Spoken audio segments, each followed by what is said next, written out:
Hi, I'm Sarah. And I'm Heidi. Welcome to the Heart of Homestead Family. Okay, so squash is in the kitchen, and I'm not talking about the summer squash that has been in your kitchen for months, such as the zucchini. Okay, wait, Heidi. Summer squash, zucchini. Summer squash is zucchini. Is zucchini. Yes, They're the yes, same thing. yes. Yeah. So we're not talking about summer squash, such as zucchini, patty pan. Yeah. We're talking about winter squash because it's now fall. Yeah. And it's coming out of the garden. It is. It's ready. It's and ripe. It's like every roadside stand. has.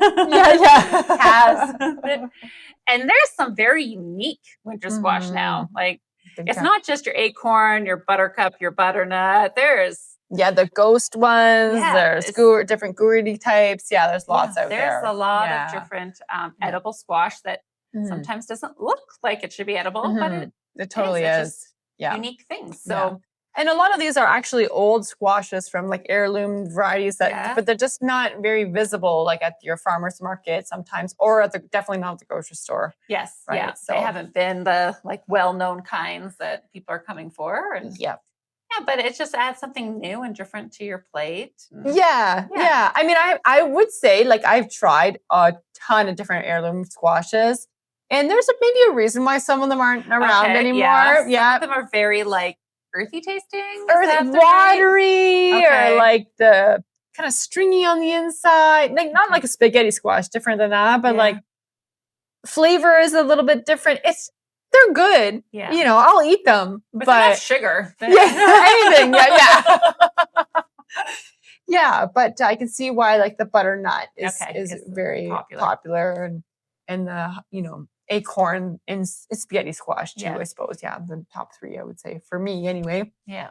But yeah, there's lots out there, and they're so fun to grow, and they look great. And they're a lot of fun. And so one of the big things I do is just cut it in half, put on baking sheets, cook them down. Yeah. Whether you add the brown sugar while it's cooking or after, just give it some sweetness. And that's my main too for squash. I know you can cube it up too and freeze it that way. Yeah. I didn't even cut it in half. I put them in the oven whole. Really? And it cooks them with the seeds. Are you taking the core off or anything? Nothing. There's no cutting involved. No cutting. No. Yeah, because I'm afraid I'm going to hurt myself with the knife. I know. Getting through some of those outer shells it's aggressive. Yeah, you have to be aggressive. So I just put them in a whole. And it cooks them with the seeds inside and has this like really interesting flavor because the seeds are cooking with it. Okay. And then when the skin puffs up and I can put my fork through, then I know it's done. And then I peel it after it's cooled.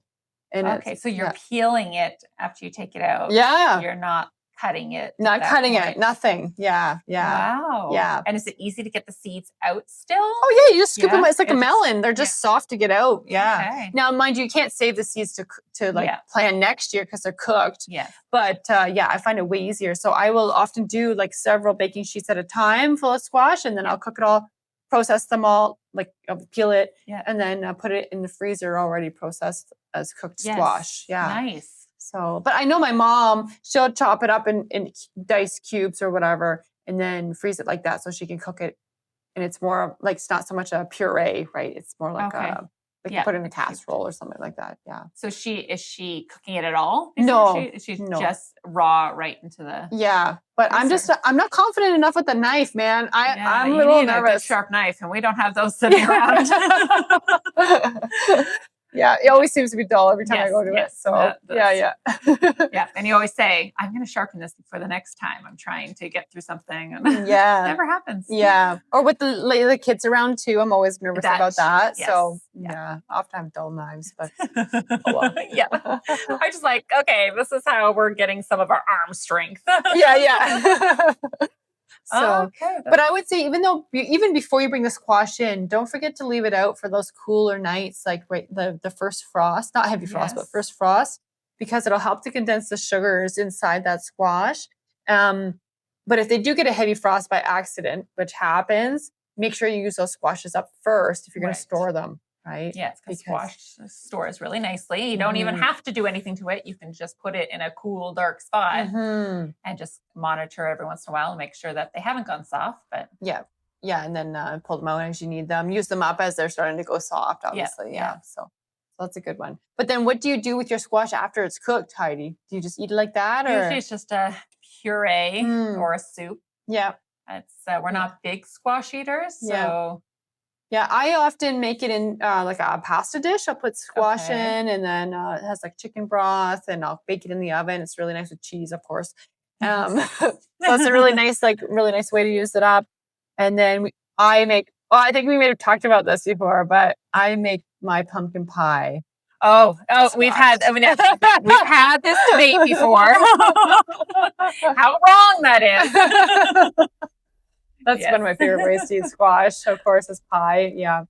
So I'm sorry, no one come to my house, and I will expect the pumpkin pie. Yeah, it's a squash pie. Yeah, that's right. Greenwashing here. Yeah. Yeah. So that's okay.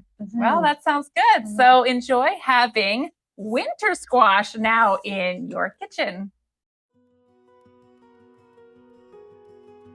Okay, so we've got an exciting event coming up, and it's for you, our listeners, on November 8th. Yeah, we're going to do a simmer and share, Heidi. Yes. Yeah. We're going to do some broth making, and we are going to share some homesteading tips and a little bit more about us, and we want to learn about you, our listeners. So make sure you save the date, November 8th, 10 a.m. We will have more information about how to register coming soon.